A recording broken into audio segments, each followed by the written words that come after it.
मैं मंटू नहीं हूँ ड्रामे की अगली किस्त में आप देखेंगे कि मंटू सुनना ही नहीं चाहते कि आखिर महमिल की क्या मजबूरी है। वो तो हजरत और मिस मारिया के उकसाने पर धरना देकर बैठ गए सिराज अमृतसरी के दरवाजे पर।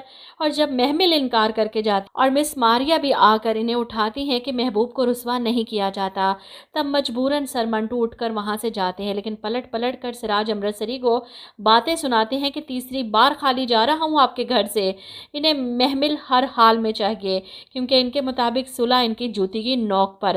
वहीं दूसरी तरफ महमिल जिस तरह मिकाल हजरत के सामने दुहाइयां देकर आई अपनी मोहब्बत की कि आप अपने बाप के खून को माफ़ कर दें, जिसके बाद मिकाल मजबूरन सिराज अमृतसरी को फ़ोन कर देता है, क्योंकि महमिल के आंसू इससे बर्दाश्त नहीं हुए कि मेरा भाई मर गया तो मेरी माँ भी मर जाएगी। तब जाकर मिकाल के सामने यह हकीकत खुलती है कि वो किस बात पर इतनी मजबूर है।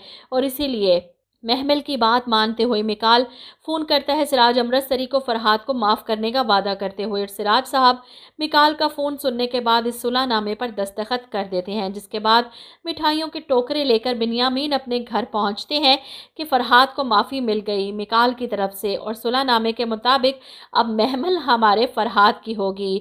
इस बात पर जुलेखा ना सिर्फ मिठाई खाती हैं बल्कि दावा करती हैं कि मेरे बेटे से नफरत करती थी, अब सिर्फ मोहब्बत करेगी इससे। इन्हें लगता है कि ज़बरदस्ती शादी करवा कर वो महमिल से ज़बरदस्ती मोहब्बत भी करवा लेंगी।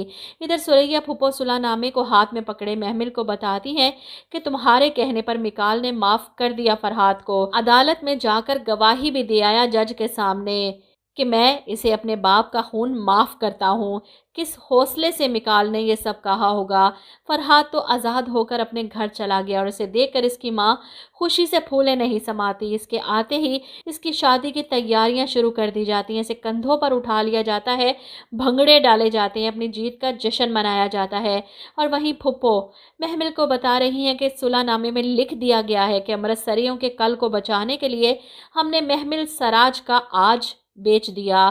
फुप्पो भी कुछ कम नहीं, अगर महमिल इतनी बड़ी कुर्बानी देने जा रही है अपने भाई को बचाने के लिए, अपनी खानदानी दुश्मनी को ख़त्म करने के लिए, तो फुप्पो भी भिगो भिगो कर इसे तीर मार रही हैं कि वो बगावत कर जाए। खैर महमिल अपनी शादी तय हो जाने पर शादी के कार्ड लेकर कॉलेज पहुंच जाती है अपने दोस्तों में बांटने के लिए। और इसे यूनिवर्सिटी आता देख जहाँ मंटू सर हैरान होते हैं, वहाँ मिस मारिया को भी समझ नहीं आती कि महमिल यूनिवर्सिटी क्यों आई।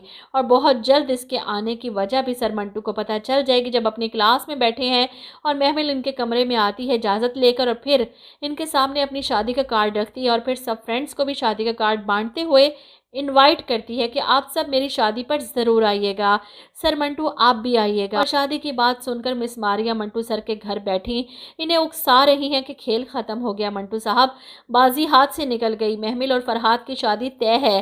जिस पर सर मंटू जवाब देते हैं कि मैं ये शादी नहीं होने दूंगा।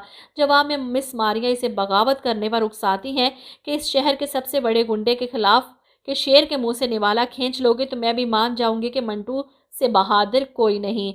ऐसे में मंटू सर उठकर खड़े हो जाते हैं कि फिर मार दूं उसे, आप कहोगी तो मार दूंगा उसे।